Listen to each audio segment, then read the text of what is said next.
Welcome my dear student. Vidya Bharati 0.1 में आपका स्वागत है। मेरे इस चैनल को लाइक शेयर एंड सब्सक्राइब करना ना भूलें। आज हम लोग पढ़ने वाले हैं विज्ञान 9th का यानी 9वां का विज्ञान, जिसमें हम लोग मुख्य रूप से भौतिक विज्ञान के बारे में अध्ययन करेंगे। सबसे पहले विज्ञान की परिभाषा क्या होता है या विज्ञान हम लोग किसे कहेंगे, तो विज्ञान सावधानीपूर्वक और क्रमबद्ध तरीके से किए गए प्रयोग और परीक्षणों द्वारा प्राप्त ज्ञान को ही विज्ञान कहते हैं। विज्ञान के मुख्य रूप से दो शाखाएं हैं, भौतिक विज्ञान और जीव विज्ञान। भौतिक विज्ञान इसका संबंध निर्जीव पदार्थों और उनके संबंध घटनाओं से होता है, लेकिन इसके विपरीत जीव विज्ञान होता है, इसका संबंध सजीव पदार्थ और उनके संबंधित घटनाओं से होता है। तथा भौतिक विज्ञान के भी दो शाखाएं हैं, भौतिक विज्ञान जिसे हम लोग फिजिक्स कहते हैं और रसायन शास्त्र जिसे हम लोग केमिस्ट्री कहते हैं। जीव विज्ञान के भी मुख्य रूप से दो शाखाएं होती हैं, पहला में वनस्पति विज्ञान और दूसरा में प्राणी विज्ञान। अब हम लोग जानने का प्रयास करेंगे आखिर वनस्पति विज्ञान किसे कहेंगे। तो विज्ञान की यानी वनस्पति विज्ञान विज्ञान की वह शाखा है को कहते हैं जिसका संबंध पेड़ पौधा से होता है। इसके बाद प्राणी विज्ञान विज्ञान की उस शाखा को कहते हैं जिसके अंतर्गत जीव जंतुओं का अध्ययन किया जाता है, उसे हम लोग प्राणी विज्ञान कहते हैं। आगे हम लोग अध्ययन करेंगे मापन किसे कहेंगे। मापन क्या होता है, तो विज्ञान मापन पर आधारित है। विज्ञान किस पर आधारित है, तो मेजरमेंट, यानी मेजरमेंट माने होता है मापन पर आधारित है। जैसे किसी राशि का परिणाम मैग्नीट्यूड उसके मात्रक के साथ तुलना करके ज्ञात किया जाता है। 2 मीटर बराबर 2 गुने 1 मीटर। इस किसी राशि का परिणाम पूर्ण विवरण के लिए निम्नलिखित दो बातों का ज्ञान होना आवश्यक होता है, जिसमें पहला बात है एक मात्रक, जिसमें पहला मात्रक है एक मात्रक जिससे राशि को व्यक्त किया गया हो, तथा एक संख्यांक जो यह बताता है कि उस राशि में वह कितना बार शामिल है। अब हम लोग जानेंगे भौतिक राशियां किसे कहेंगे, तो वे राशि जिसे मापा जा सके उसे भौतिक राशि कहते हैं या कहलाता है।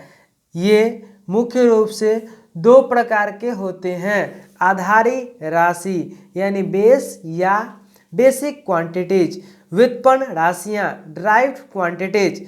आधारी राशियां किसे कहेंगे, तो वे हैं जो स्वतंत्र यानी इंडिपेंडेंट मानी जाती है, जैसे लंबाई, द्रव्यमान, समय इत्यादि। ये सब आधारिक यानी बेसिक क्वांटिटी है। लंबाई, द्रव्यमान, समय ये सब आधारी राशियां हैं। आगे हम लोग समझने का प्रयास करेंगे व्युत्पन्न राशि किसे कहेंगे, तो वे राशि जो आधारी राशियों के पदों में व्यक्त किया जाता है, जैसे क्षेत्रफल, आयतन, बल, कार्य, ऊर्जा इत्यादि। ये सब व्युत्पन्न राशियां होती हैं। आधारी राशियों एवं के मात्रक को आधारी मात्रक कहते हैं और व्युत्पन्न राशियों के मात्रक को व्युत्पन्न मात्रक कहते हैं।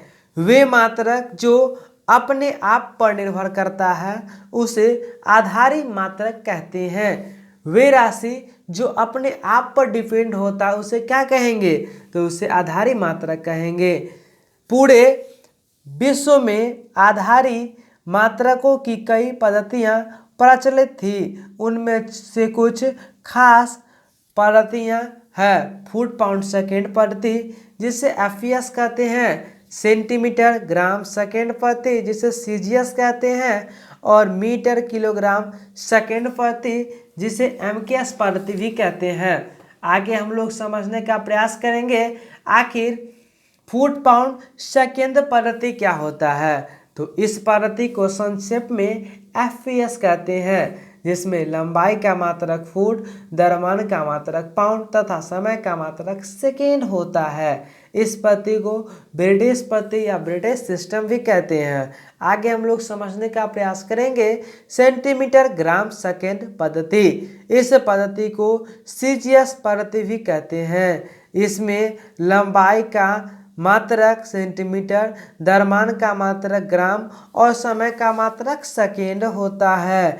इस पद्धति को मीटरी पद्धति भी कहा जाता है। मीटर किलोग्राम सेकेंड पद्धति। इस पद्धति की लंबाई का मीटर, द्रव्यमान का किलोग्राम तथा समय का मात्रक सेकेंड होता है, जिसे हम लोग MKS पद्धति कहते हैं। और सेंटीमीटर ग्राम सेकेंड पद्धति यानी CGS सिस्टम क्या होता है, जिसमें लंबाई का मात्रक सेंटीमीटर, द्रव्यमान का मात्रक ग्राम और समय का मात्रक सेकेंड होता है। अब हम लोग जानेंगे मात्रकों के अंतर्राष्ट्रीय पद्धति के बारे में हम लोग विस्तार से अध्ययन करेंगे।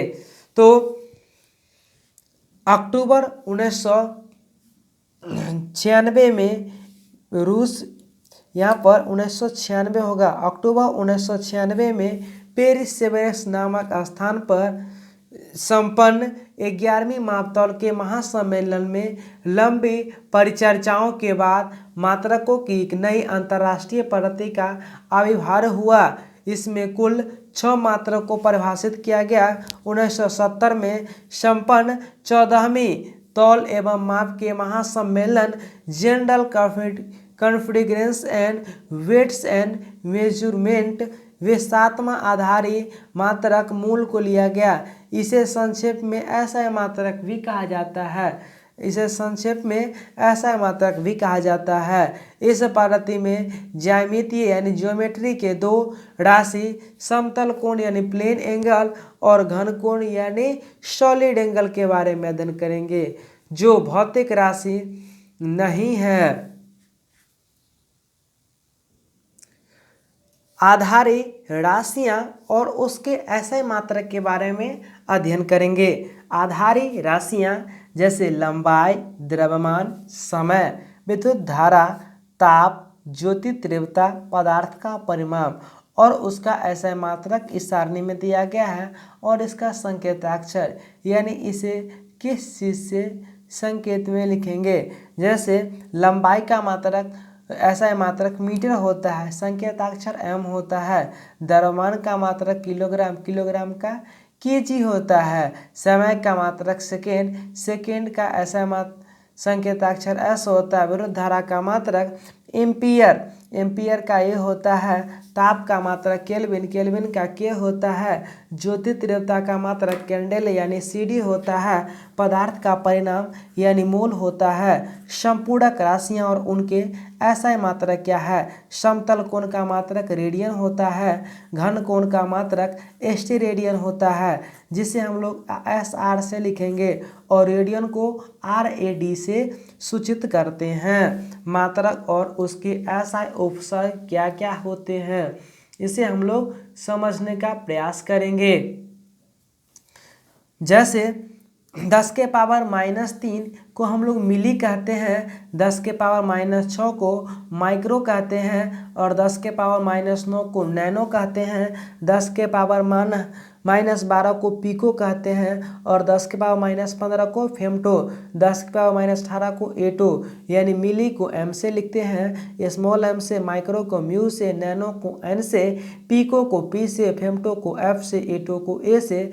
और 10 के पावर 3 को किलो कहते हैं, 10 के पावर 6 को मेगा कहते हैं, 10 के पावर 9 को जीगा कहते हैं, 10 के पावर 12 को टेरा कहते हैं, 10 के पावर 15 को पेंटा कहते हैं, 10 के पावर 18 को एक्सा को कहते हैं। एक्सा को ई से लिखते हैं, पेंटा को पी से, टेरा को टी से, जिंगा को जी से, मेगा को एम से, किलो को के से। विभिन्न पद्धतियों के मात्रक और उनके संबंध, जैसे उस व्युत्पन्न राशि को परिभाषित करने वाला समीकरण, डिफिनेशन इक्वेशन और उस समीकरण में शामिल आधारी राशियों के आधारी मात्रक होते हैं। क्षेत्रफल का मात्रक क्या होता है? तो लंबाई गुने चौड़ाई बराबर क्षेत्रफल होता है। क्षेत्रफल का मात्रक निकालेंगे तो लंबाई का मात्रक गुने चौड़ाई का मात्रक, लंबाई का मात्रक मीटर गुने मीटर बराबर मीटर स्क्वायर होता है। अतः क्षेत्रफल का ऐसा मात्रक मीटर स्क्वायर होता है। आयतन का मात्रक लंबाई गुने चौड़ाई गुने ऊंचाई होता है, यानी लंबाई का मात्रक गुने चौड़ाई का मात्रक गुने ऊंचाई का मात्रक मीटर गुने मीटर बराबर मीटर क्यूब। अतः आयतन का ऐसा मात्रक घन मीटर यानी मीटर क्यूब होता है। बल का ऐसा मात्रक न्यूटन होता है, जिसे संक्षेप में हम लोग क्या लिखते हैं? एन लिखते हैं। ऊर्जा का ऐसा मात्रक जूल, जिसे संक्षेप में जे लिखा जाता है। दाब किसे कहेंगे? तो प्रति एकांक क्षेत्रफल पर लगने वाले बल को दाब कहते हैं। प्रति एकांक क्षेत्रफल पर लगने वाले बल को दाब यानी प्रेशर कहते हैं। दाब बराबर बल बटा क्षेत्रफल होता है। दाब का ऐसा मात्रक न्यूटन पर वर्ग मीटर होता है, यानी न्यूटन पर वर्ग मीटर। इसे हम लोग पास्कल से लिखते हैं। 1 पास्कल बराबर 1 नैनो पर मीटर स्क्वायर। ताप और ऊष्मा के मात्रक मापकों के अंतर्राष्ट्रीय पद्धति में ताप और तापक्रम के मापन के लिए केल्विन मापक्रम यानी केल्विन टेम्परेचर का उपयोग किया जाता है। केल्विन टेम्परेचर का उपयोग किया जाता है। 1 पास्कल बराबर 1 नैनोमीटर स्क्वायर। बर्फ का गलनांक बराबर 0 डिग्री सेल्सियस या 273.15 यानी 373 केल्विन के बराबर होता है। जल का क्वथनांक बराबर 100 डिग्री सेल्सियस 373.15 अप्रॉक्सीमेट 373 होता है। निष्कर्ष केल्विन मापक्रम के एक विभाग के मान सेल्सियस मापक्रम के बराबर होता है। मेरे इस चैनल विद्या भारती 0.1 को लाइक शेयर एंड सब्सक्राइब करना ना भूलें। आज अगला वीडियो हम लोग 9th के फिजिक्स के बारे में